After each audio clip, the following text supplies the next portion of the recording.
de momento y de fuerzas verticales, eso lo voy a explicar un poco más a detalle esta vez, ¿ya? Para los que tengan dudas.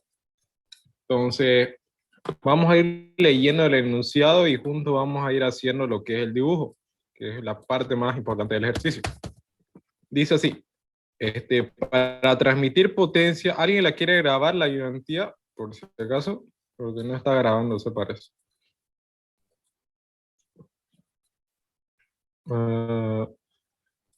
¿Alguien la quiere grabar? ¿Alguien puede grabarla? No. Bueno, ya. Sí, así el ejercicio. Para transmitir potencia desde un motor eléctrico que entrega 0,5 HP y gira a 1600 RPM hasta un eje de salida que moverá un molino de bolas que permita girar a 100 RPM, se requiere un eje intermedio. No puedo garabatear, pero voy a intentar más o menos explicarle cómo es este sistema que me dice acá. Fíjense que me dice un motor eléctrico, me dice una máquina impulsada, que es un molino de bola. Me dice que para esto se requiere un eje intermedio que permita realizar dos etapas de transmisión. A lo que se refiere esta parte es que, como menciona, tengo mi eje, o mejor dicho, tengo mi motor. Mi motor va a girar a 1600 RPM, ¿no? Y lo que yo quiero hacer es mover lo que es un molino de bola, que es una máquina, ¿no? Una máquina de salida. Para eso funcionan los motores, para impulsar máquinas, ¿no? En el caso de bombas, digamos, hay un motor que hace que Una gire la pregunta. bomba. ¿Sí? ¿No iba a grabar alguien en la clase? Es que alguien estaba preguntando por chat. Sí, no me dijeron un nombre específico quién iba a grabar. Nadie respondió, parece que no sé quién querrá grabar. Es EIG Servicio, no sé quién es, que quiere grabar, que le des permiso.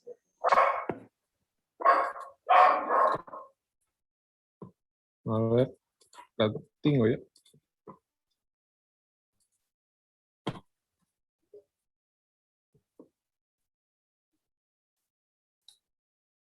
Mm.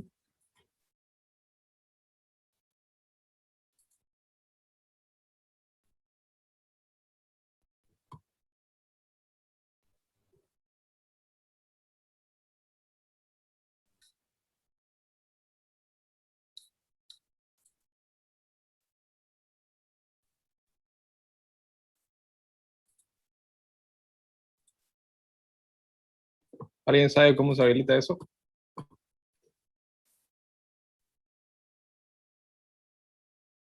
Que todos puedan grabar. ¿Alguien sabe cómo se habilita eso? No tengo ni idea. Seguridad, chat. Mm.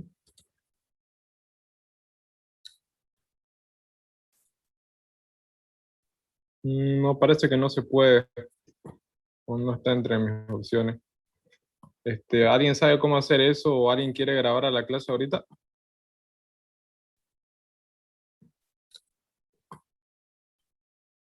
Ya, un compañero dice que ya la está grabando, después la va a subir al grupo. ¿Ya? Vamos a seguir entonces.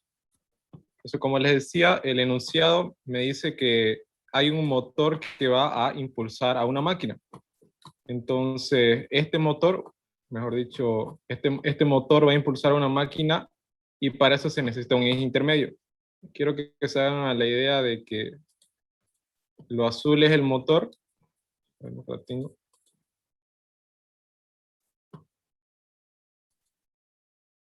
Y lo verde es la máquina. Lo amarillo mejor.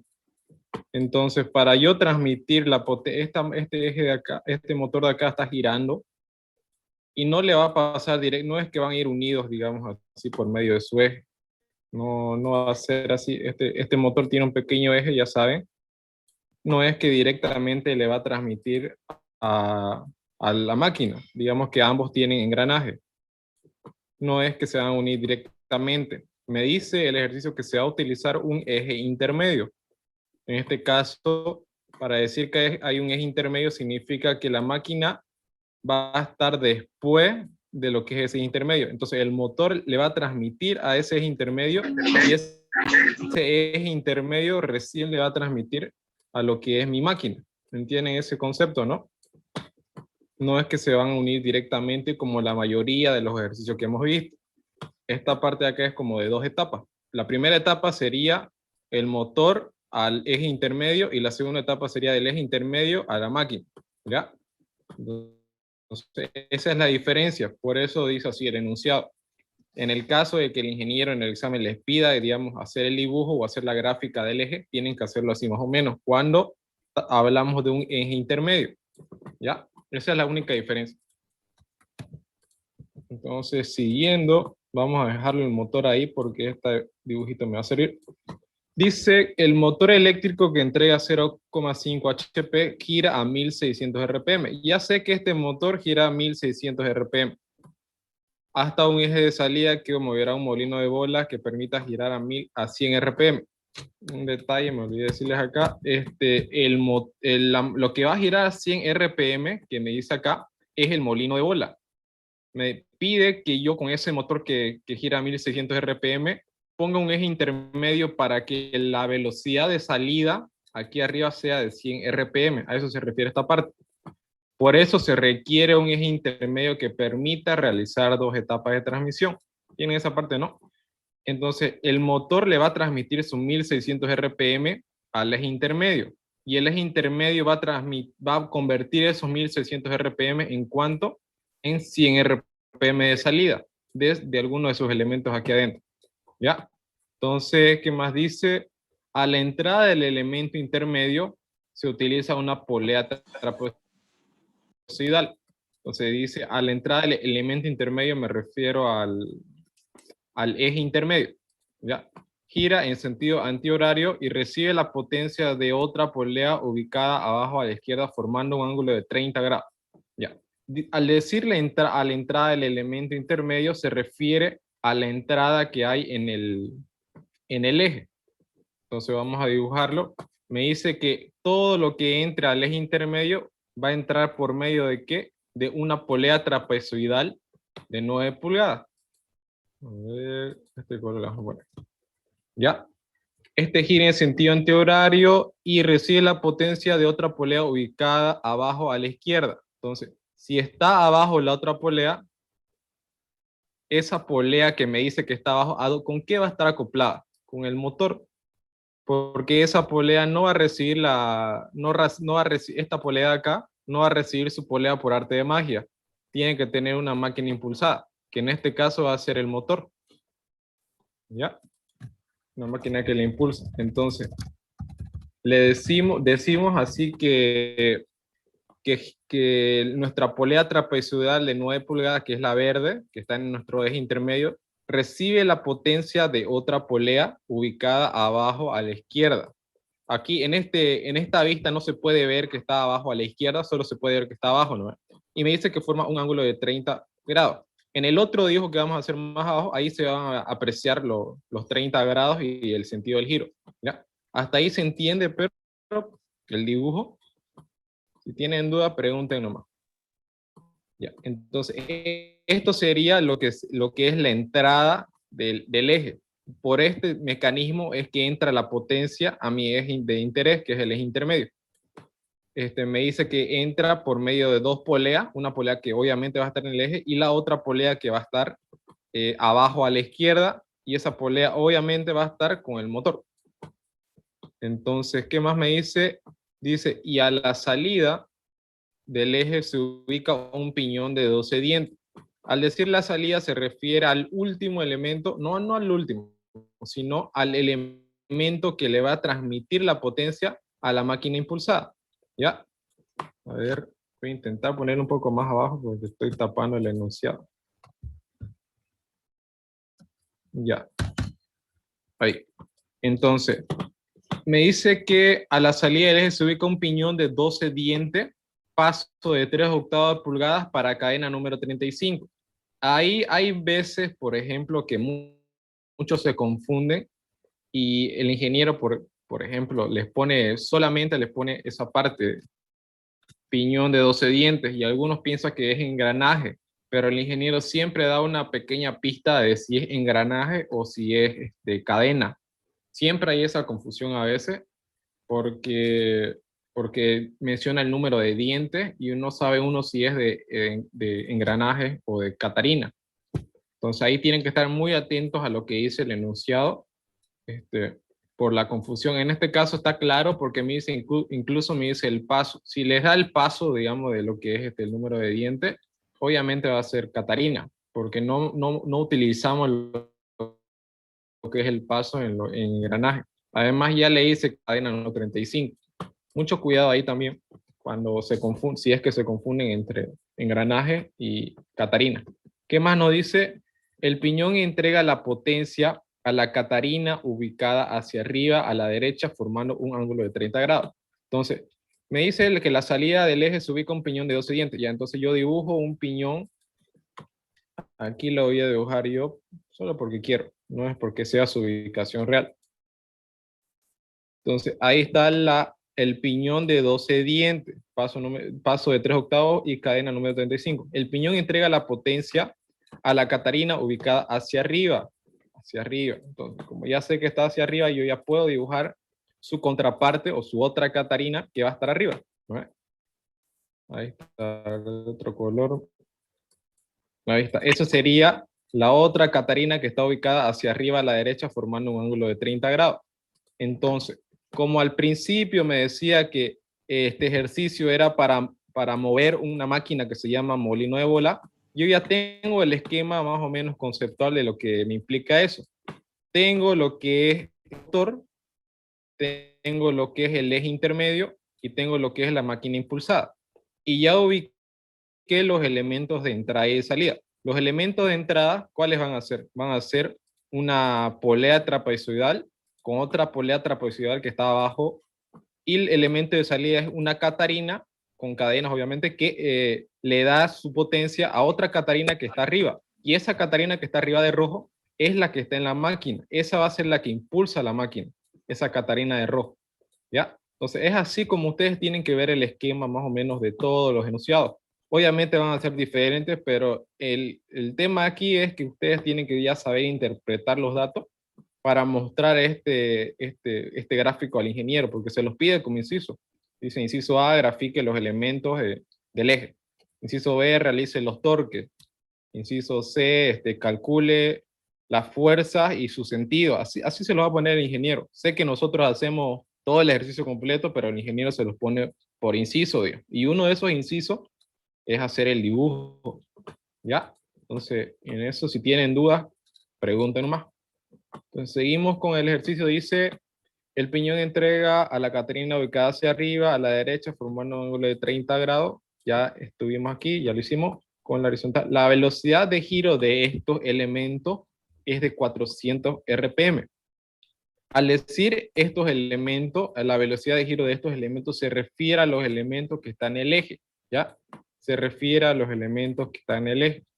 En el caso de que me diga el motor, la máquina impulsada gira a 100 RPM. En este caso, si se dan cuenta, yo ya tengo la velocidad de lo que es el motor, o mejor dicho, de esta polea. ¿Cuánto me dice que es de 1600 RPM? ¿Por qué? Porque está junto al motor. Y la velocidad de salida me dice que sea de 100 RPM. Entonces, la velocidad de salida que va a ser de la máquina, esta catarina de aquí arriba va a girar a 100 RPM. Entonces ya tengo la velocidad de los de arriba y los demás, de los de abajo y los de arriba. Entonces, esta velocidad que me da, que me dice la velocidad de giro de estos elementos es de 400 RPM, se refiere a la velocidad de los elementos del eje intermedio. Entonces, si me dice que estos elementos giran a 400 RPM, significa que mi velocidad del eje, es igual a 400 RPM. ¿Por qué no pueden girar a diferentes velocidades? Si está en un eje, todos giran a la misma velocidad, ¿ya? Entonces, así va a quedar. ¿Qué más nos dice? La velocidad de giro es tanto, la entrada en el eje intermedio se ubica en el elemento A. A eso igual quería llegar, ¿a qué me refiero con el elemento A? Es simplemente la ubicación de los puntos que hay en el eje. Generalmente hay hasta el inciso A, B, C, D, E, hasta el F incluso han habido casos. Es simplemente las divisiones de los puntos críticos que hay en el eje. Por ejemplo, esa pequeña rayita representa lo que es el punto A, o el elemento A, como quieran llamarlo. Es simplemente, siempre tiene que dibujarlo así, no es como que hay una regla, pero tiene que colocar siempre de izquierda a derecha lo que es la numeración de los puntos. A, B, C, D, hasta donde les indique el ejercicio. En este caso, solamente me ha indicado el A, que me dice que va a ser la entrada. Entonces yo ya sé que la entrada para mi eje intermedio va a estar en el punto A. Entonces este par de poleas, que son los de entrada, van a ubicarse en el punto A. Ahí. Yo los ubico ahí. Ese es el punto A. Y mi eje se acorta, obviamente. Mi eje, el principio siempre va a ser el punto A, y el final siempre va a ser el punto que me indique el ejercicio que va a ser el último. ¿Ya? Entonces, siguiendo leyendo, vamos a ver qué más nos dice. Y en el punto C se ubica la salida. Entonces yo coloco, ya ubiqué punto A, este es el punto A. Este es el punto A. Le voy a poner punto B, y me dice que en el punto C, un poquito más acá lo voy a mover. En el punto C, ahí se va a ubicar el elemento de salida, que ya sé que son las catarinas, ¿no? Así habíamos dicho que estos son los elementos de salida. Y ahí está la máquina. ¿Ya? ¿Y qué más me dice? Ya tengo ubicado el punto A y el punto C. Me dice los puntos B y D son los de apoyo. Entonces ya sé que en el punto B y en el punto D, entonces ya tengo A, B, C, y este punto de acá, que va a ser el final. ¿Por qué va a ser el final? Porque no me dice ningún otro punto. Si me dijera punto E, ya el punto E sería mi elemento final, pero en este caso, como termina en D, ese es mi último punto. Entonces colocamos que va a ser el punto D. ¿Qué me dice el enunciado? Que en el punto B y D están los elementos de apoyo. ¿Y los elementos de apoyo qué son? ¿Alguien sabe qué son? ¿Me se acuerda? Rodamiento. Rodamiento. Siempre van a ser rodamientos. No les va a decir el enunciado que aquí pongan los rodamientos, no solamente les va a decir elementos de apoyo. Entonces ahí están los rodamientos. ¿Qué más nos dice? La separación de los elementos son de A a B, es 2,5 milímetros. A ver, un ratingo. Esta distancia va a ser 2,5 milímetros. De A a B, y de B a C me dice que va a ser de 4 milímetros.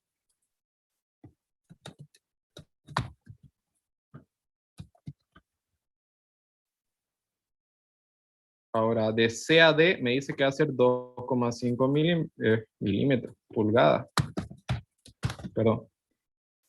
Entonces, eso sería lo que es el esquema de mi dibujo hasta ahorita. Me tiene que dar sí o sí los datos de las distancias que hay entre cada punto. Eso es obligatorio, ¿ya? El tema del sentido de giro no es obligatorio, nosotros lo podemos decir, pero en este caso ya me dice en alguna parte, fíjense, cuando me escribe la polea trapezoidal me dice que gira en sentido antihorario. Entonces ya sé que esta polea de acá gira en sentido antihorario. Entonces, por ende, si gira en sentido antihorario, mi eje, ¿en qué sentido va a girar? A ver, ¿quién me dice? Antihorario. Claro, ajá, exactamente. Ahora, siguiendo, me dice elegir el material a utilizar para la fabricación del eje. Al decir que elegir el material, yo tengo que escogerlo por mi propia cuenta. No es que pueda calcular qué tipo de material va a ser. Eso lo hacíamos en engranajes nomás.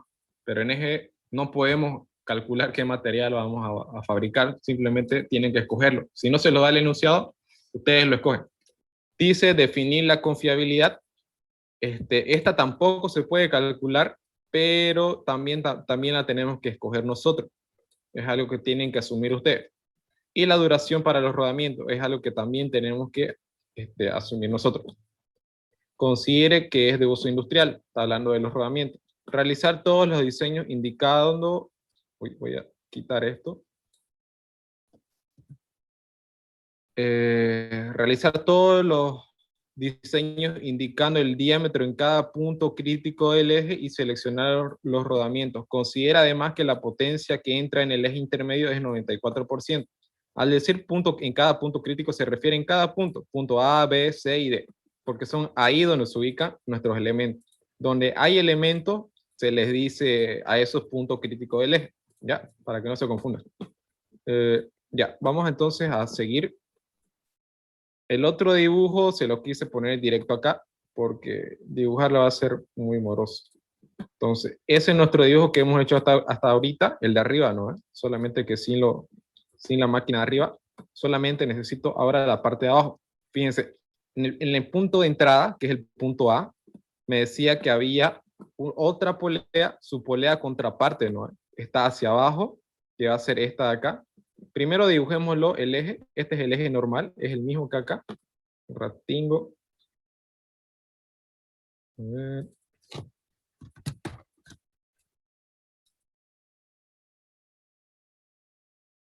No puedo escribir nada, no sé por qué no se puede escribir, pero nomás puedo utilizar esto de puntero. Fíjense, este eje de acá es el mismo de acá, solamente que es una diferente vista, ¿no?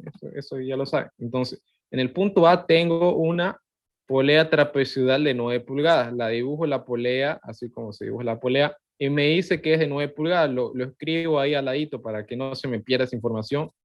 Polea diámetro de A, que así la voy a llamar a esta polea, punto A, diámetro de A, 9 pulgadas, y gira en sentido antihorario, le coloco su sentido ahí. Me dice que recibe la potencia de otra polea ubicada abajo a la izquierda formando un ángulo de 30 grados. Entonces, abajo a la izquierda se refiere a esta polea de acá que está consegmentada.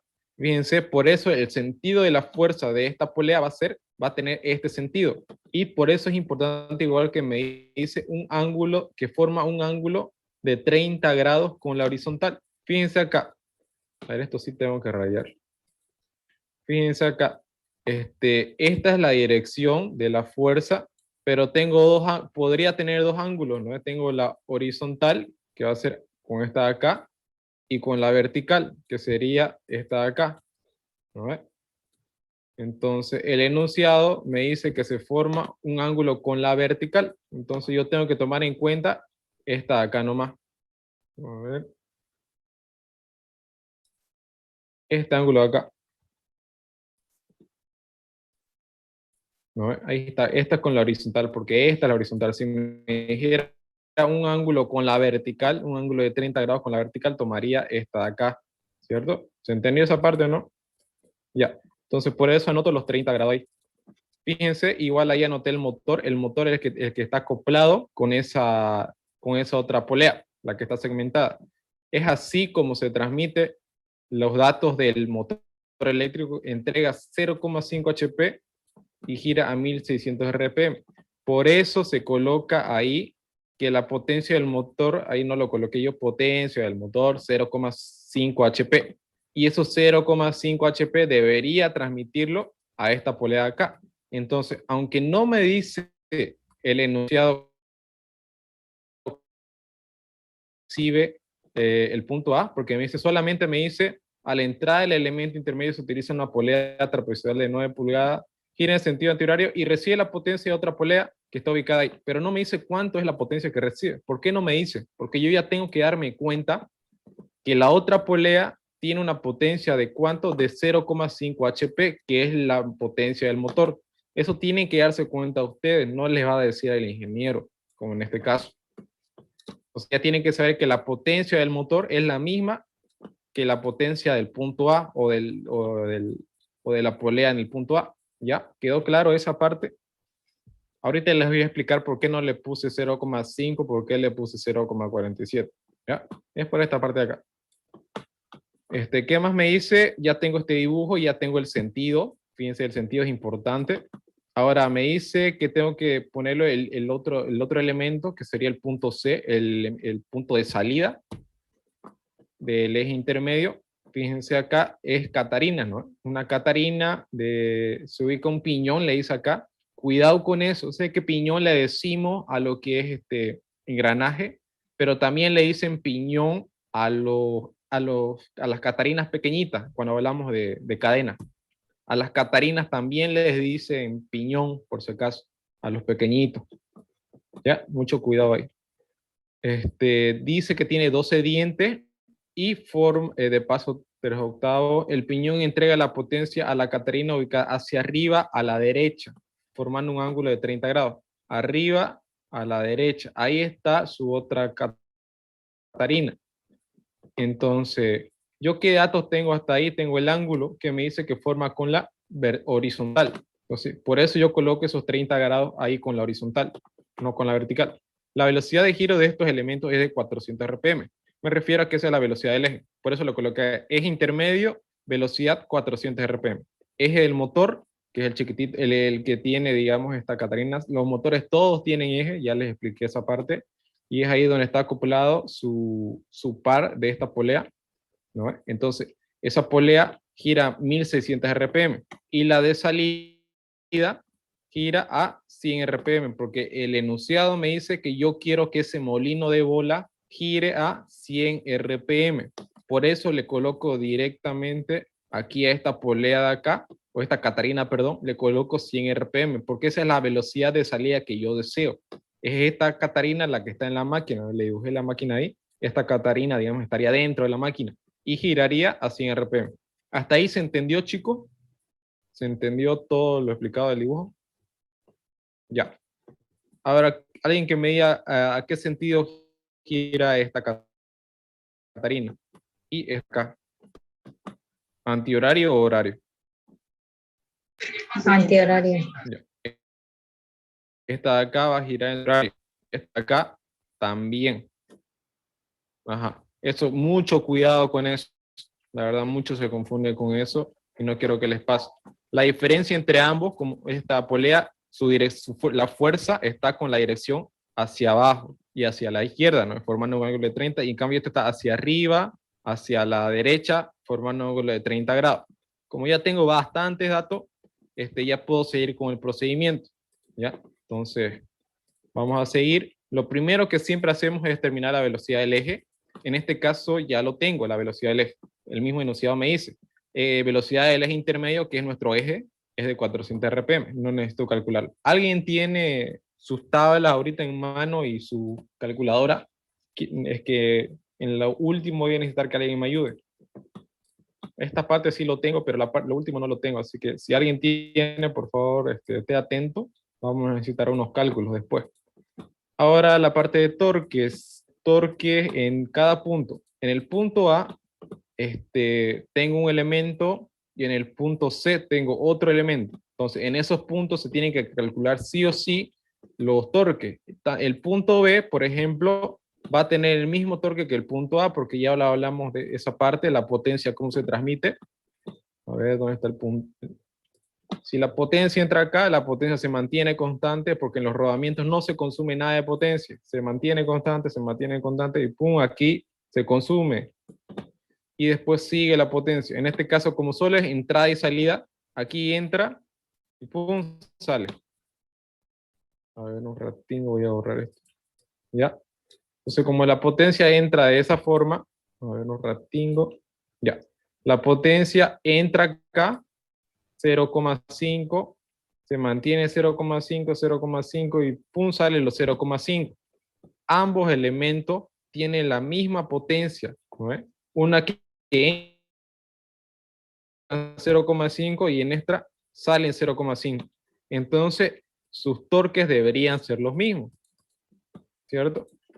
Porque ambos tienen la misma potencia. Una que entra pero y la otra que sale. Esa es la única diferencia. A ver, entonces el punto A, 63.000 por potencia de A dividido entre velocidad del eje. Ahora, ¿por qué no es 0,5? Porque al final me dice considere además que la potencia que debería entrar en el eje es de 0,5, porque es la potencia que el motor transmite. Pero como dice que solo el 94% va a entrar, yo entonces multiplico ese 0,5 por 0,94, que es el 94%. Me queda así, ¿ya? Entonces, por eso le pongo 0,47 y no 0,5. La velocidad del eje ya lo tenemos y me sale un torque de 74,03. El torque de A va a ser igual al torque de B, ya lo explicamos acá. Y el torque de C igual va a ser 74,03. ¿Por qué? Porque uno es de entrada y el otro es de salida, pero tienen los mismos valores de potencia. Y el torque en D va a ser 0, porque se consume. Fíjense que hay punto A, B, C y D. En el punto A entra, se mantiene, se mantiene, se mantiene en el punto B y sale en el punto C toda la potencia. Y ya no queda potencia para transmitirse hacia el punto D. Ya no hay 0 potencia. Entonces, por eso en el punto D el torque es 0. ¿Quedó claro hasta ahí? Ya. Siguiendo, después que sigue, cuando hayamos los torques, la fuerza. Ahora, lo bueno con esto es que con la fuerza ya no vamos a bregar con los sentidos. Solo en el tema, en la parte de engranaje, uno brega con los sentidos, porque tenemos que hacerle caso a WT y WR, ¿no? Y eso está en función de los sentidos. En este caso yo ya puedo directamente ver que este va hacia la izquierda y este va hacia la derecha, hacia arriba y otro hacia abajo. Entonces no me hago lío. Simplemente lo calculo y lo ramifico en el eje de las X y Y. Primero calculo la fuerza de banda. Esta es su ecuación. La anterior obviamente ya les dije cómo está en el formulario. A ver. Ahí está. Esta primerita va a ser para eje, para bandas y poleas. ¿Ya? En B. Esta es para bandas y poleas en B, 1,5. El que este es para bandas y poleas, pero planas. ¿Ya? Y esta para acá es para catarinas.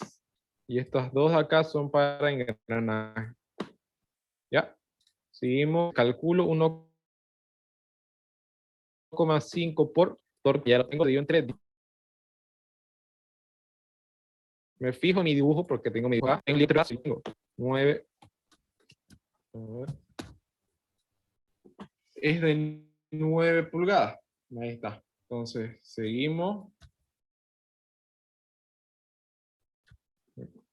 Sin lápiz voy a tener que hacer mi modo.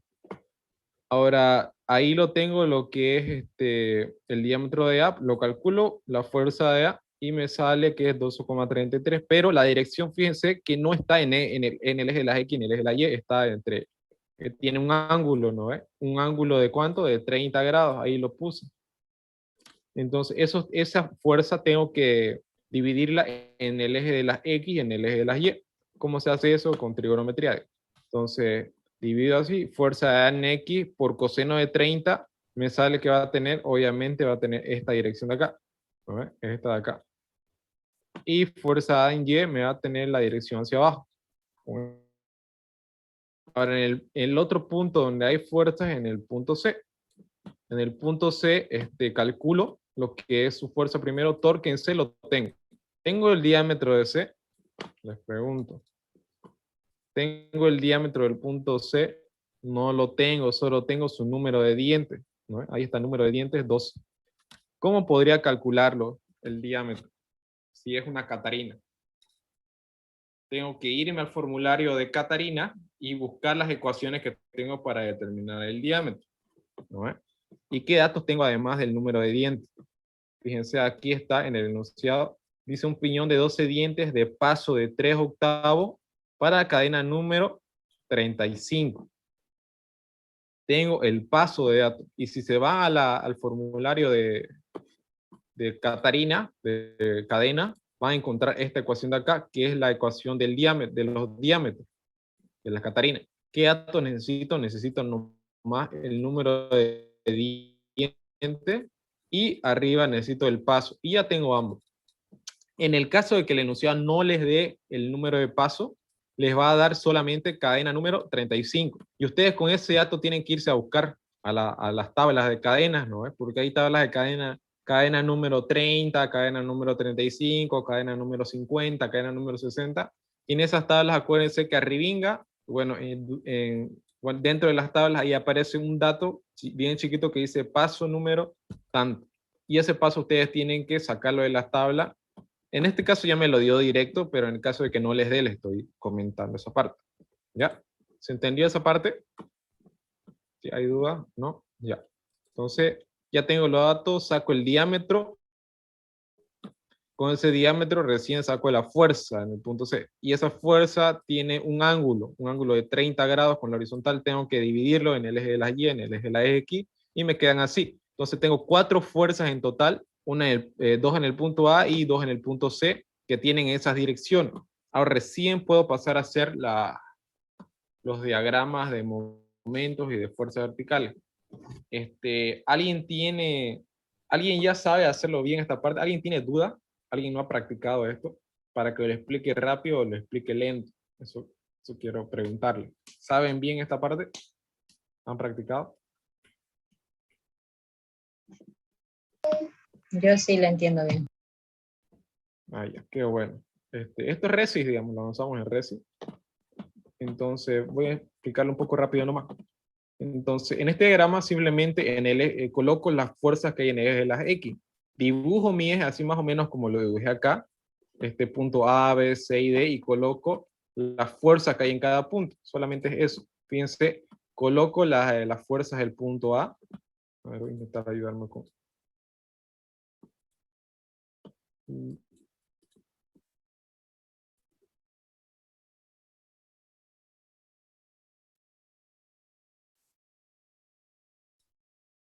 Fíjense.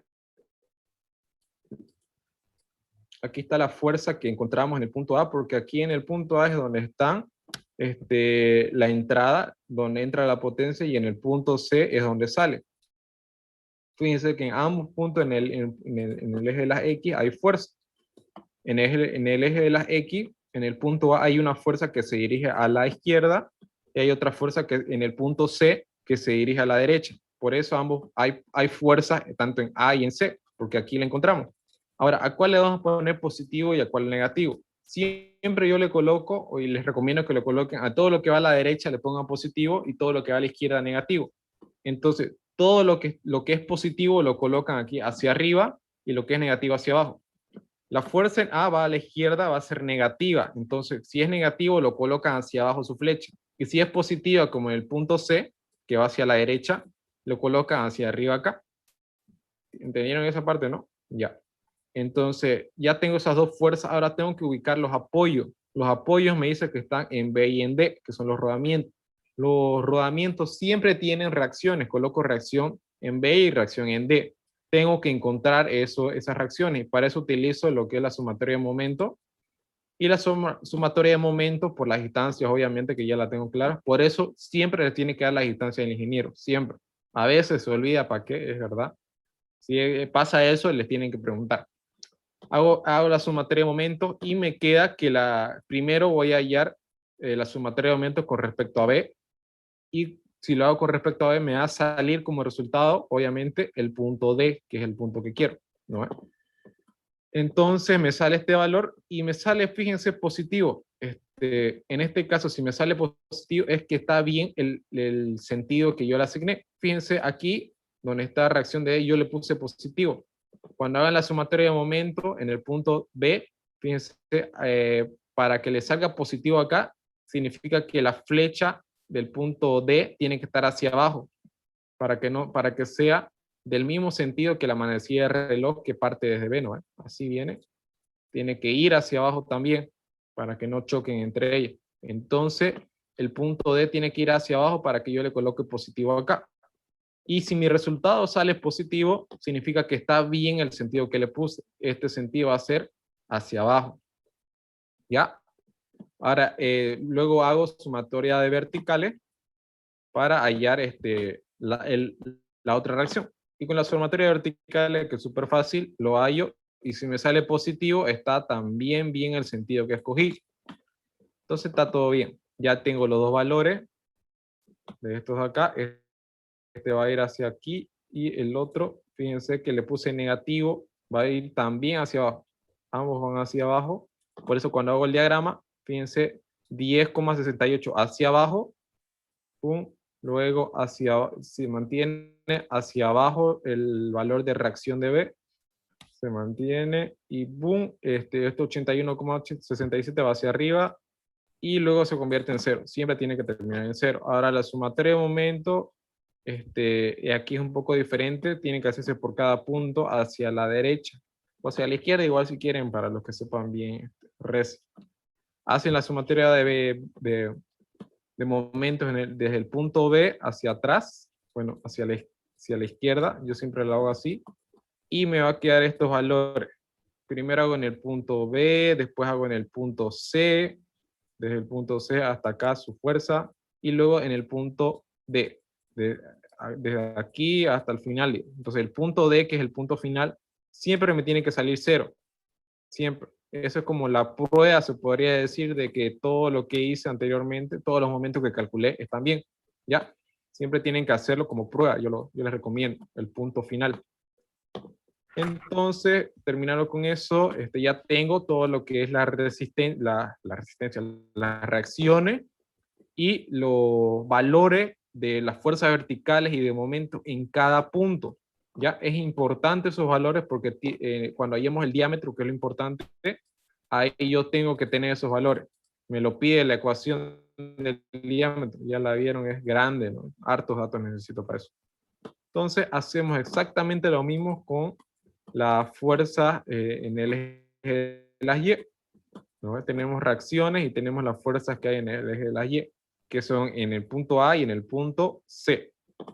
Hacemos exactamente lo mismo, hallamos las reacciones, hacemos los diagramas, y ya cuando tenemos los momentos y las fuerzas verticales en cada punto, ya podemos ir pensando en hallar los diámetros. Ya, esta es la ecuación del diámetro. Entonces sería lo último. Fíjense la cantidad de datos que necesito. Me voy a concentrar yo ahorita en hallar un dato que es el SN, la resistencia a la fatiga. ¿Cómo se halla ese? De esta forma. ¿Alguien tiene su tabla ahorita, su formulario? Ya. Entonces, para hallar SN necesito el material.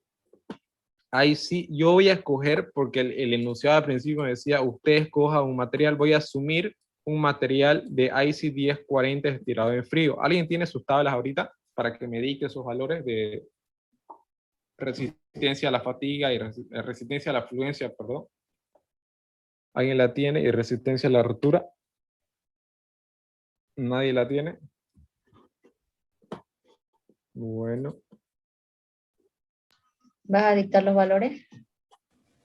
Ahí sí, ¿cuánto dijiste? ¿Alguien puede dictarlo? 1040. 1040 estirado en frío.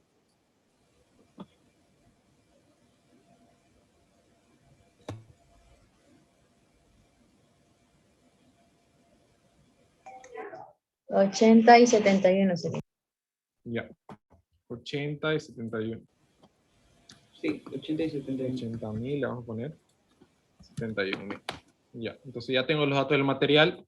Ahora tengo que hallar SN con la figura 5.8. ¿Alguien la tiene la figura 5.8? Yo quisiera usarla, pero es difícil acá. No era a 0, 10, 40 porque lo había anotado. ¿Sí? En frío, ¿no? Perdón. Le estiraba en frío, ¿eh? Sí, perdón, es el 1040. Entonces me olvidé de modificar. En frío, entonces, ¿cuál tienen que utilizar? Tienen que utilizar maquinado o estirado en frío. Entren con la resistencia a la tensión, SU, y grafiquen para sacar el valor de SN. ¿Cuánto le sale?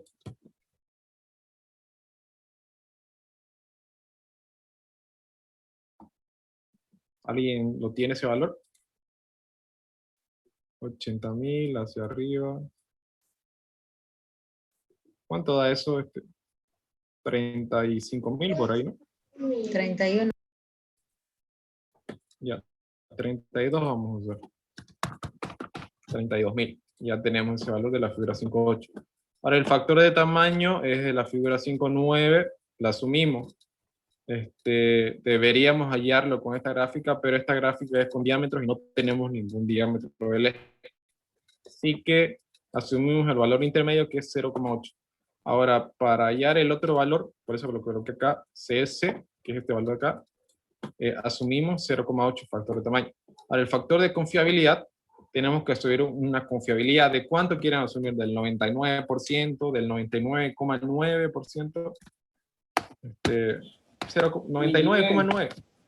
99 ya, 99%. Asumen esa y van a la tabla a buscar su valor. Está acá, 0,81. tabla 5.1. Del 99, exacto, 0,81. Gracias. Vamos a hacer rápido entonces, ya que están atentos. Entonces ya tengo los valores necesarios para llegar a esta ecuación. Se reemplaza nomás. ¿Y cuánto le sale a usted?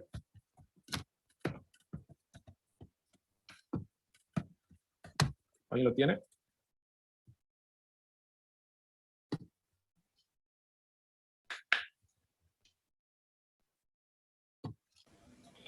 $20,736 me salió.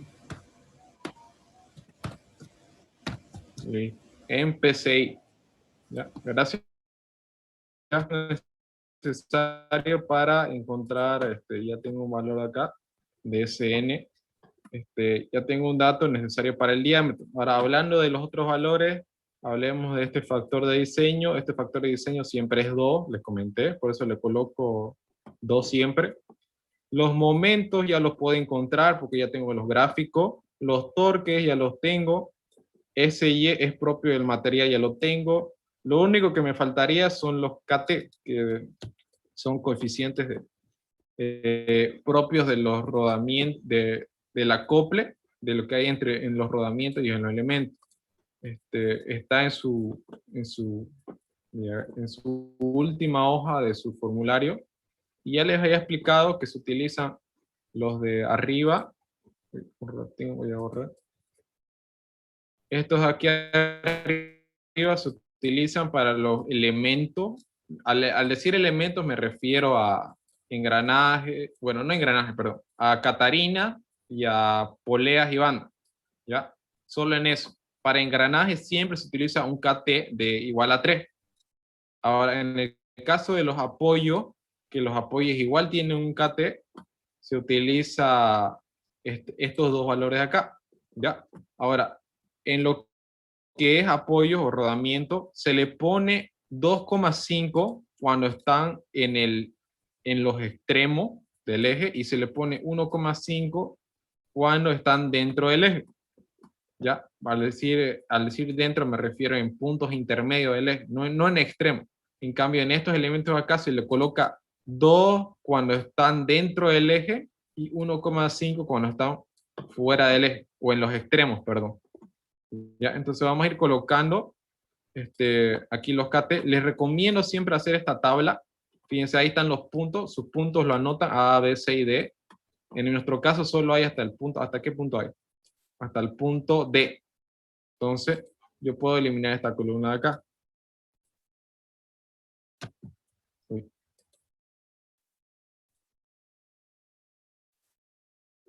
Quedaría así.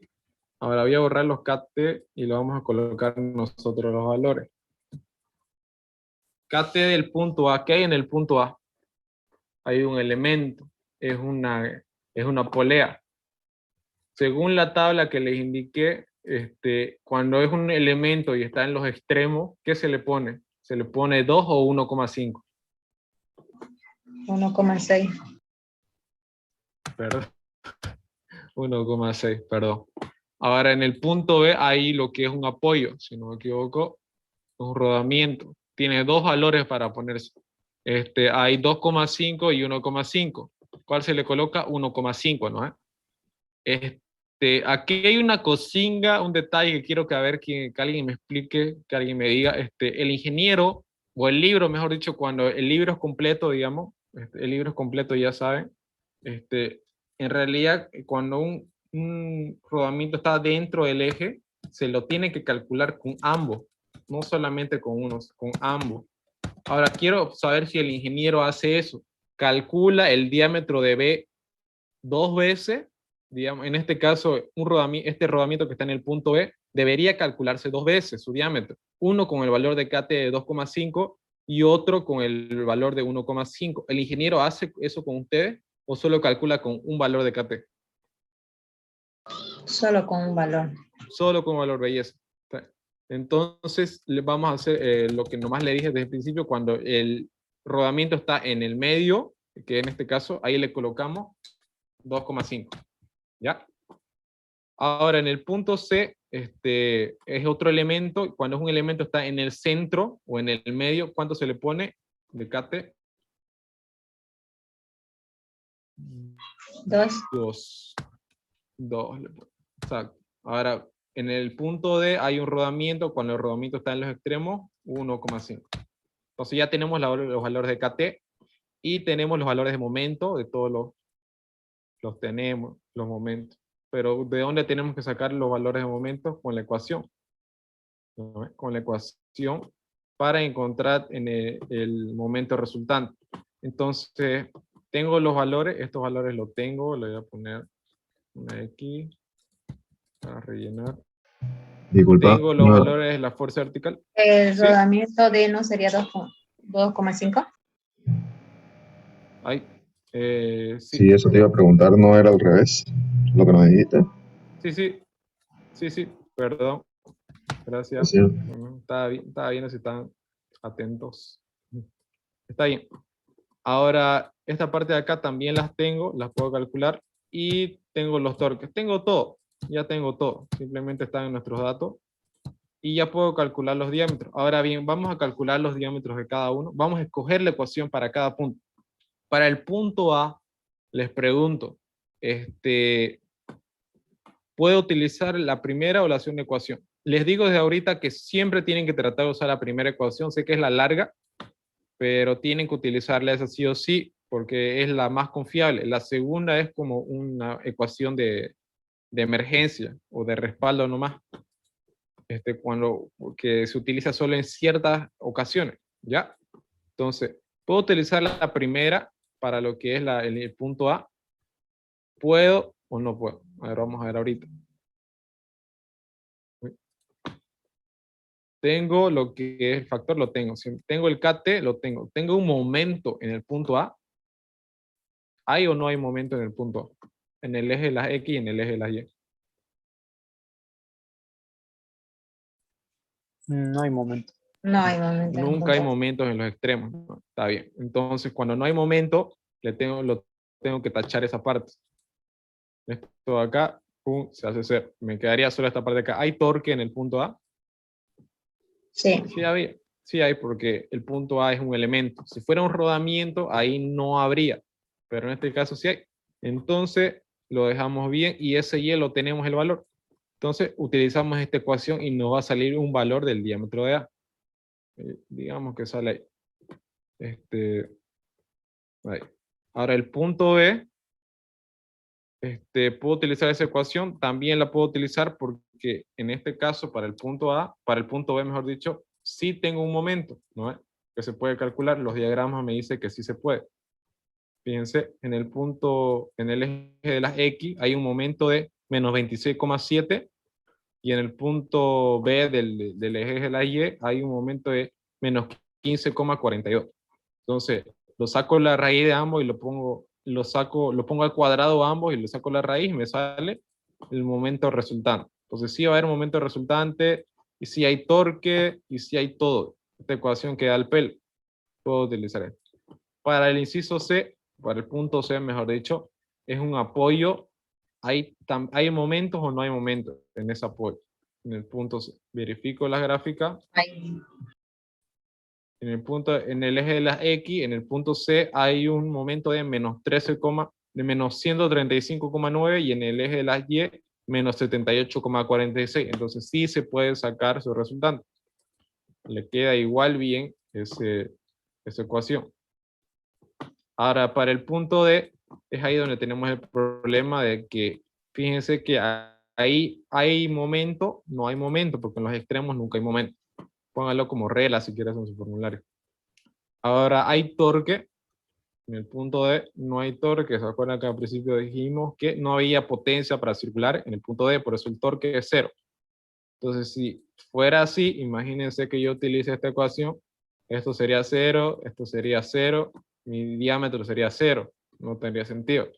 Por eso tengo que utilizar esta ecuación auxiliar, que solo me pide el KT la fuerza vertical resultante. Ahora, la fuerza vertical, fíjense, también sale 0.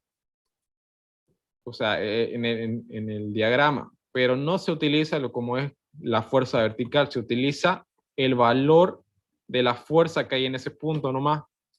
Fíjense, si fuera acá, no le voy a hacer caso al diagrama, digo, solo en el punto A, digo. En el punto de salida o en el punto final, aquí sí se puede ver, digamos, que hay una fuerza, ¿no? Porque está iniciando.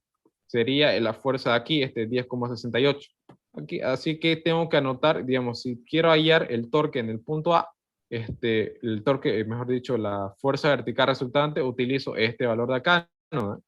Ahora, en el punto, si quiero hallar en un punto final, no le hago caso al diagrama que me dice 0, le hago caso a la fuerza que me indica aquí arriba en el punto D. En este caso, como es un rodamiento, es una reacción de NX, ese valor es el que tengo que ocupar, me dice que es 54,37. Para el eje de las Y lo mismo, fíjense, me dice que igual es 0, pero no le hago caso aquí, a 0. Le hago caso a su valor de reacción de D en el punto Y, que es 31,39. Entonces, con esos dos valores yo hallo lo que es la sumatoria de fuerzas verticales, que es esta ecuación de acá. ¿Ya? Entonces, por eso no me sale 0 esa parte. Esta B de acá va a tener un valor. Entonces tengo ese valor y n, que es el factor de seguridad igual a 2, tengo este aquí abajo y me va a salir un diámetro. Ese diámetro va a ser acá. Yo ya lo encontré, si tienen su calculadora y quieren verificar, verifiquen.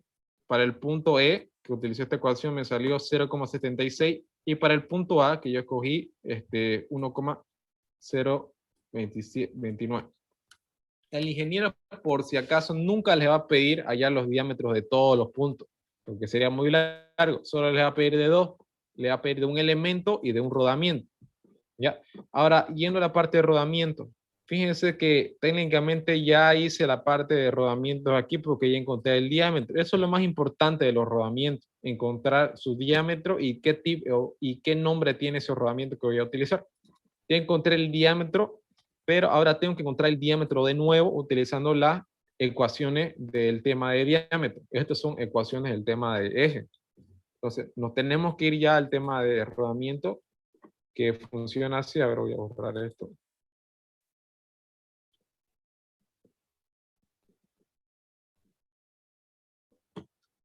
Ya, como ellos saben, los rodamientos se definen, digamos, como elementos de apoyo que transmiten cargas radiales y cargas axiales. Son elementos que giran y que tienen incorporados en su interior elementos giratorios como ser bolas y rodillos, que son los más comunes. Como que ya lo habrán avanzado con el ingeniero esa parte. Esto se le dice pista interior y pista exterior a lo que es cada punto de las bolas.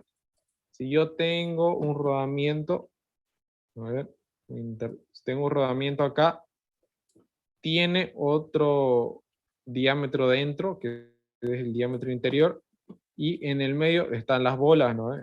Este caso, horrible, lo estoy dibujando. Esas bolas se le dice pista exterior a lo que es el contacto que tiene con el diámetro exterior, ¿ya? Y se le dice pista interior a lo que es el contacto que tiene con el diámetro interior. A eso se refiere, ¿ya? Pista interior y pista exterior, por si se los menciona en el examen. Ahora bien, para encontrar los diámetros tengo que utilizar la fórmula de la carga dinámica. Esta es la carga que soportan los rodamientos. Es el único valor, el último valor, mejor dicho, que yo necesito saber para identificar el rodamiento adecuado que voy a utilizar. Pero para encontrar esta ecuación, ¿yo qué datos necesito? Necesito la carga, que es PD, la carga de diseño, y el valor de LD, que tiene que ver con la duración de los rodamientos. L se le dice duración de rodamientos, ¿no? Entonces, LD tiene su propia ecuación y PD también tiene su propia ecuación. Fíjense, aquí está la ecuación de PD y esta acá es la ecuación de LD. Primero vamos a hallar PD, que es carga de diseño. Carga de diseño es igual a B por R. Ahora, B se le dice, chico, aquí se le dice, no se van a confundir esta partecita, es un poco confusa porque así está en el formulario, por eso se lo explico. B es un factor que depende del número de contactos que hay en el rodamiento. ¿Ya? B en los ejercicios que nosotros hacemos, B siempre es 1, igual a 1. ¿Por qué? Porque B tiene que ver con el número de contactos que hay en el eje. ¿Ya? Como solo hay un contacto entre el rodamiento y el eje, entre las bolas, mejor dicho, y su pista interior, siempre solo es igual a 1. Pero cuando estamos hablando de rodamientos complejos, así como de rodillo o otro tipo de rodamiento que no hemos avanzado, se le pone otro valor a esta B. Pero nosotros siempre vamos a ponerle igual a 1, ¿ya? No se vayan a confundir con eso.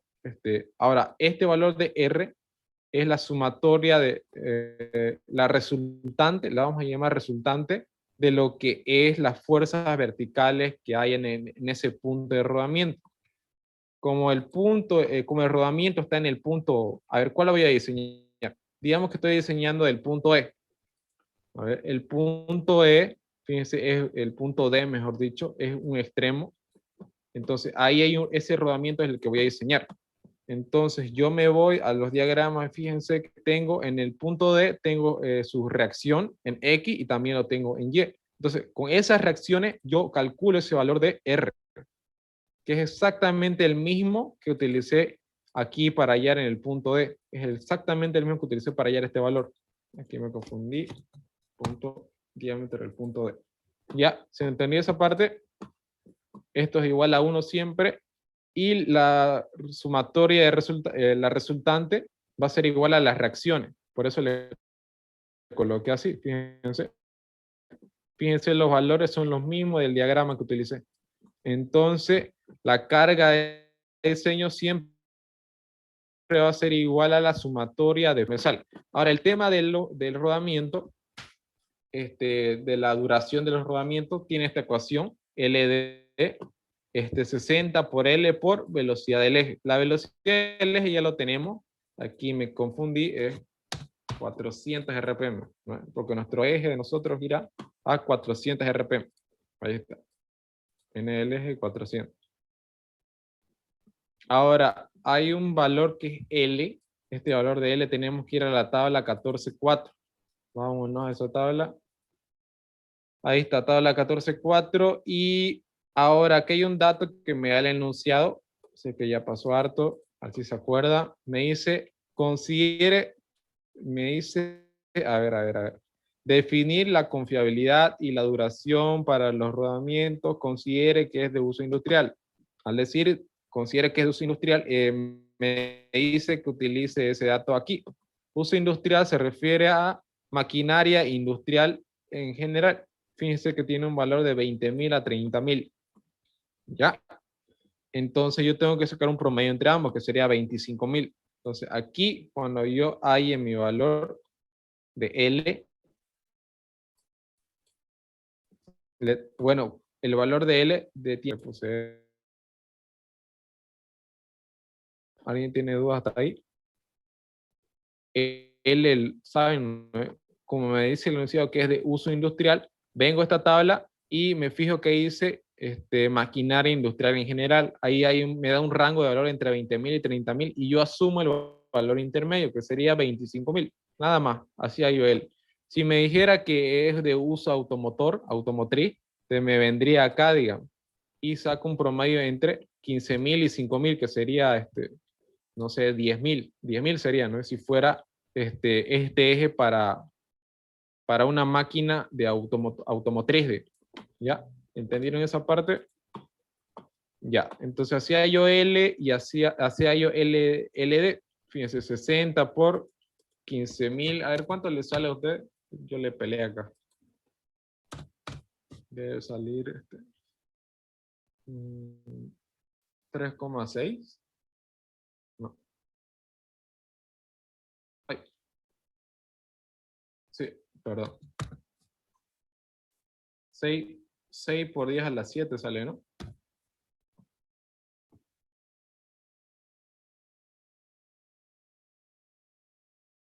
Ya, creo que sale eso. Ahora, como ya tengo estos dos valores, ya puedo hallar la carga dinámica, que es PD por LD dividido entre 10. Ahora, K igual a 3, este valor de acá, chicos, el valor de K es un factor que depende del tipo de rodamiento que estamos usando. Si es rodamientos de bola, utilizamos 3, ¿ya?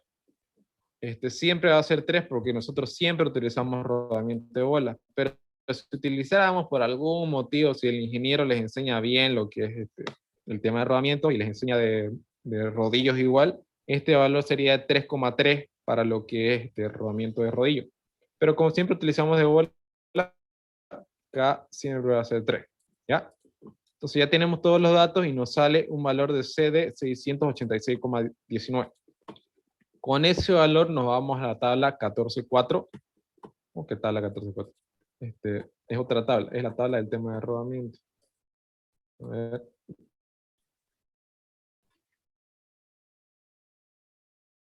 Ya, nos vamos arriba. Esta parte de acá no la usamos todavía. Nos vamos aquí. Fíjense, aquí están las ecuaciones que les mencioné. Esta es la ecuación que utilizamos para la carga de diseño y esta es la ecuación para la duración de los rodamientos y ahí está la ecuación de carga dinámica, ¿no? Esas son las tres que estamos utilizando ahorita. Estas de acá son cuando utilizamos, cuando hacemos un diseño de rodamientos más específico, más especializado, se podría decir. ¿El ingeniero les enseñó esta parte? Les pregunto. Sí, ¿Cómo es ¿Sí? ¿Sí les enseñó? sí enseño eso. Ya, lo vamos a repasar entonces en la próxima clase eso, ¿ya? No preparé nada para eso todavía, solo preparé para el primero. ¿Cuándo es su examen? ¿Ya les dio fecha?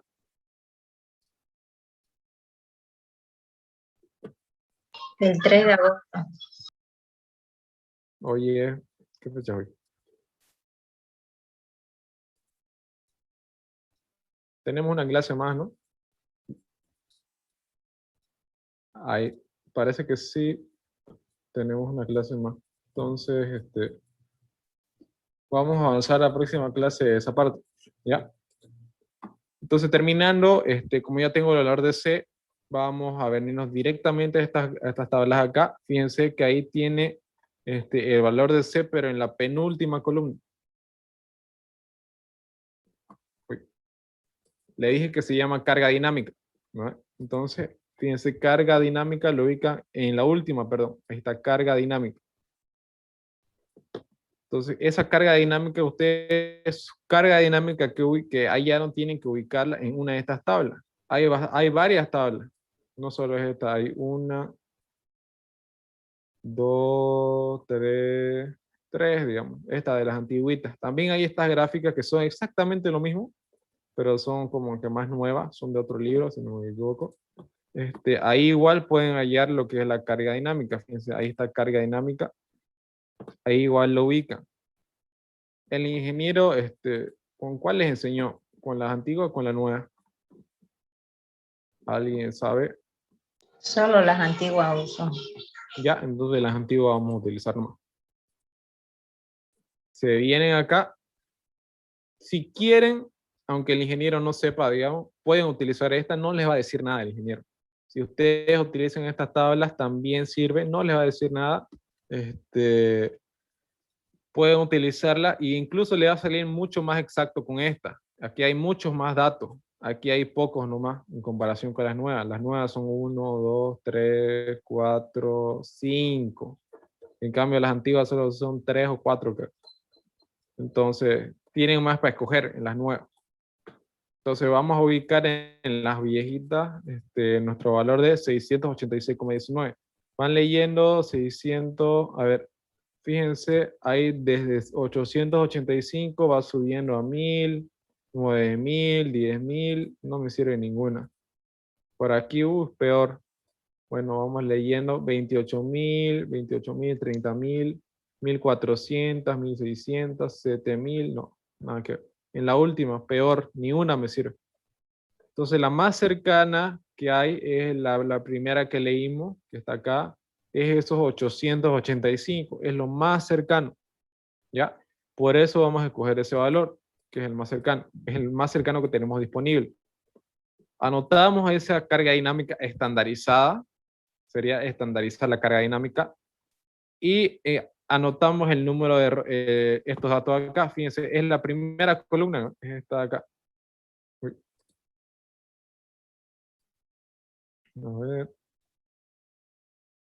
Todos estos datos. ¿Qué datos necesitamos? Necesitamos la carga dinámica, la carga estática, está acá. Vamos a anotar lo que es el diámetro minúscula, en pulgadas obviamente, y el número de rodamiento, que es 6200. Esos son los datos más importantes para escoger un rodamiento, ¿ya? Entonces, eso es lo que yo hice, fíjense. Lo ponen en la carga dinámica estandarizada, la carga estática, que era 520, lo ponen el diámetro minúsculo, que es el diámetro interior del rodamiento, y el número de rodamiento. Estos datos son importantes porque cuando uno va a cualquier empresa que venda rodamiento, ustedes le dan estos datos y ellos ya les van a dar los catálogos de marcas que tienen esas especificaciones. ¿Ya? Es para ir al catálogo y buscar los rodamientos que ustedes necesiten para para estas cargas. ¿Ya? Por eso solo se necesitan estos datos. Ahora bien, si se dan cuenta ya ayer lo que... Hola, ¿tiene alguien alguna duda hasta ahí? ¿Cómo entramos a la tabla? Súper fácil, ¿no? Es nomás hallar el más cercano. Una cosilla, me olvidé decirle, si van a estandarizar un valor, digamos que nos saldría, si no hubiera salido 900, digamos, este valor de acá, y yo quiero estandarizar a 885, les recomiendo no hacerlo, no lo hagan, no estandaricen un valor por debajo, estandaricen un valor por arriba, porque si le ponen uno por debajo se puede romper el rodamiento, puede fallar. Entonces, siempre estandaricen valores arriba de ese valor, ¿ya? No por abajo. Eso me olvidé mencionar. Hasta ahí sería lo que es el diseño de rodamientos. Necesito solo estos datos, ¿ya? Solo estos datos acá. Harrison, ya que estás ahí en la tabla, ¿cómo sabemos elegir el número de rodamiento con la carga dinámica? Por ejemplo, hay 28.702 valores ahí. Pueden coger el que ustedes quieran. Es para coger eso nomás. Ya, gracias. Lo que diferenciaría uno del otro es nomás, tal vez podría ser alguna característica del rodamiento, como ser su ancho. El ancho, por ejemplo, es este valor de B. Aquí hay un dibujito que le explica, creo. Ahí está, fíjense. El valor de B es el ancho. El valor de D mayúscula es el diámetro grande, el diámetro exterior, se podría decir, de rodamiento. Y el diámetro minúscula es el diámetro interior. Si les pone alguna limitante el ingeniero, que no creo, la verdad, no creo. Simplemente coge el que vos querrás. Bueno, son valores iguales. Gracias. ¿Tiene alguien alguna otra duda respecto a esto? Ya. Entonces, el enunciado me pedía, además de, obviamente, de diseñar el rodamiento, me pedía hallar el diámetro. Y fíjense que yo tengo el diámetro del rodamiento, yo tengo dos diámetros. Uno que calculé aquí, con el tema de eje, que era 0,76 pulgadas, y otro que calculé ahorita, que hallé de tabla, digamos que es de 1,378. Esto lo calculé por medio de tabla, ¿no? El diámetro interior del rodamiento, que se le dice diámetro nomás, ¿ya? Entonces, ahí, ¿cuál van a escoger? ¿El diámetro que hallaron por tabla o el que calcularon anteriormente en el tema de eje? ¿Cuál se escoge para el punto D, que es donde está ese rodamiento? Si calcula el diámetro por el método de eje y también por el tablas de rodamiento, escojo el valor de las tablas de rodamiento. En este caso sería el punto D, perdón. Entonces, ¿qué valor van a escoger? El de las tablas, el que leímos de la tabla 14.4. ¿Ya? Ese es el valor que vale. Este de acá no me vale, no vale este. Yo le hago caso siempre al de la tabla. ¿Ya? Entonces, si como resultado final en la conclusión le pone diámetro del punto A, este valor. diámetro del punto D, que es el rodamiento, por medio de los cálculos del valor de la carga dinámica, yendo a los catálogos o a las tablas, se encontró que el valor más próximo va a ser el diámetro va a ser el rodamiento número 6307 con un diámetro de 1,378 pulgadas, así como conclusión. ¿Ya? Entonces, ahí quedaría lo que es el ejercicio. ¿Tiene alguna duda en alguna parte? Disculpa, ¿por qué varía el diámetro del punto D, lo que sacamos en cálculo y lo que sacamos en tabla? Varía por el tema de que este cálculo acá es solamente teniendo en cuenta las cargas que hay en los diagramas. ¿Ya? En cambio, la diferencia con el tema de rodamiento es que acá tomamos en cuenta lo que es la duración del rodamiento, que es otra variable. ¿Ya? Entonces, al tener en cuenta esa duración, tenemos que utilizar esta ecuación de carga dinámica para encontrar en un catálogo o en una tabla. Es el tema de la duración y el tema de utilizar, digamos, esta ecuación. Por eso varía, porque aquí hay dos variables, que es K y que es LD, que son dos variables nuevas que van a afectar, digamos, al cálculo de tu diámetro. En este caso, de tu carga dinámica, y con la carga dinámica, el diámetro. ¿Ya? Ese es el tema. Es mucho más específico el diámetro cuando vayamos por este método. Por eso siempre le hacemos caso a este método. Si yo tengo que escoger entre este valor y este valor, le hago caso a este valor acá, al diámetro que calculé por tabla, porque es mucho más específico.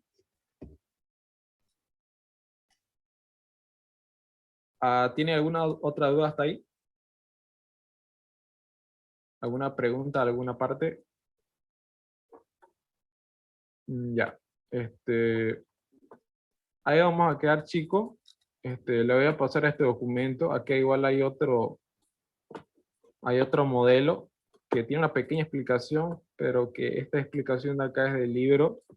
Es cuando les da un enunciado así. Fíjense, esto lo voy a explicar un ratín. En este enunciado de acá, a ver en qué parte. Ya. Fíjense, este es el tema de polea, pero les puede poner un examen así. Y fíjense que les diga esta parte de acá. La potencia sale del eje por medio de la polea en B ubicada en D. Ya, todo bien hasta ahí. La polea que recibe la potencia se ubica en la parte superior formando un ángulo de 45 con la horizontal y a la derecha. Todo bien hasta ahí. Eso ya lo hemos visto. Pero miren esto que dice. La fuerza en el lado tenso de la correa F1 es 3 veces la del lado flojo.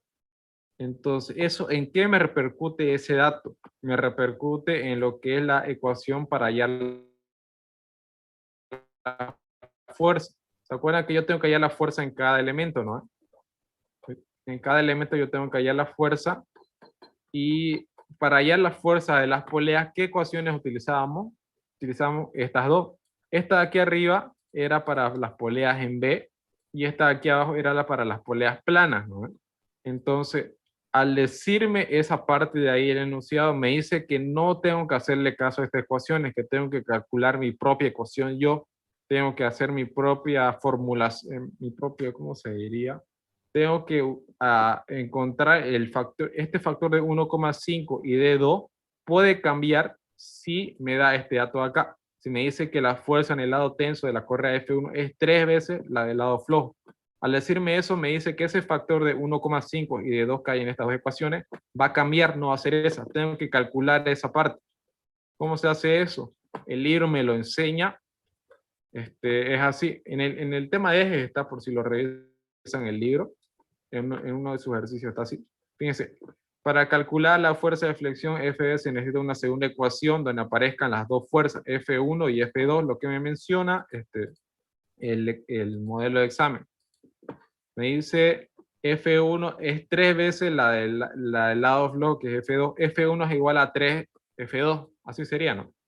Sería, si lo colocamos Sería así. F1 igual a 3 F2. Ahora, si queremos hacerlo igual que el ejemplo acá, que es del texto, lo colocaríamos así. F1 dividido entre F2 va a ser igual a 3. Es lo mismo, ¿no? Solamente que colocamos uno abajo del otro. Fíjense. Sería así. Ahora, esta parte de acá tenemos que reemplazarlo aquí. Fíjense, lo que hace el libro es para hallar el valor de la ecuación, que es esta de acá. Esta ecuación sería la final. FB sería la ecuación final. Primero tienen que hallar el valor de C, que es una constante nomás, que me sirve para analizar ambas fuerzas, del lado tenso y del lado flojo. ¿Ya? Entonces, esta C la copia, así como está aquí, F1 más F2 dividido entre F1 menos F2. Simplemente lo que tienen que hacer es reemplazar una de las dos dentro de esta parte, dentro de acá. El libro, por ejemplo, está reemplazando F1. Entonces, si ustedes reemplazan F1, ¿cómo sería el asunto? Sería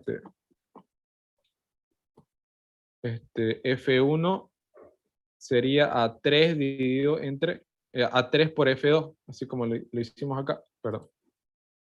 Me lo voy a colocar aquí al ladito. Aquí.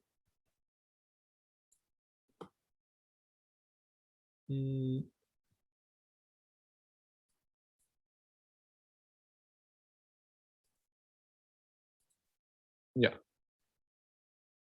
Entonces, si F1 lo voy a reemplazar en esta ecuación de acá, aquí sería F1 más F2 y entre F1 menos F2. F1 reemplazo y aquí sería 3. Aquí sería 3 F2, ¿no? Y abajo, como hay un F1, a ese igual le pongo 3 F2. Y si hago la sumatoria, ¿cuánto me quedaría? 3 más 1, aquí sería 4. Arriba sería 4 y abajo, ¿cuánto sería? 3 menos 1 sería 2. 4 y entre 2, 2. Quedaría 2 acá. Entonces, ese factor de ahí que es C, el valor de C, esa constante, la tengo que colocar ahí. Aquí sería 2 en realidad. Y mi valor de la fuerza para esa Catarina ya no sería 1,5, como es esta de polea en B, sería 2. Sería igual que una polea plana, pero no es porque sea una polea plana, sino porque hice esta relación que hay entre la fuerza 1 y la fuerza 2 con ese dato que me da el ejercicio. Con este dato acá, porque me dice que F1 es igual a 3F2. Ahí es donde tienen que hacer esta parte, ya. No se van a olvidar eso si es que le aparece en su examen. Simplemente tienen que reemplazar en esta ecuación de acá. ¿Se entendió esa parte? No es nada complicada. Simplemente tienen que tenerle en mente esta ecuación nada más cuando la tengan F1 y F2 como dato. La relación, digamos. Eso nomás quería que tengan cuidado si es que le aparece en algún modelo de examen, para que practiquen, ¿no? Ahí vamos a quedar, chicos. La próxima semana vamos a hacer otro ejercicio. A ver, vamos a hacerlo un poco más largo, o más corto, mejor dicho, para que nos alcance para hacer 2. ¿Ya? Si tienen alguna duda, me preguntan nomás. Ahí vamos a quedar, ¿ya? Hasta luego, chicos.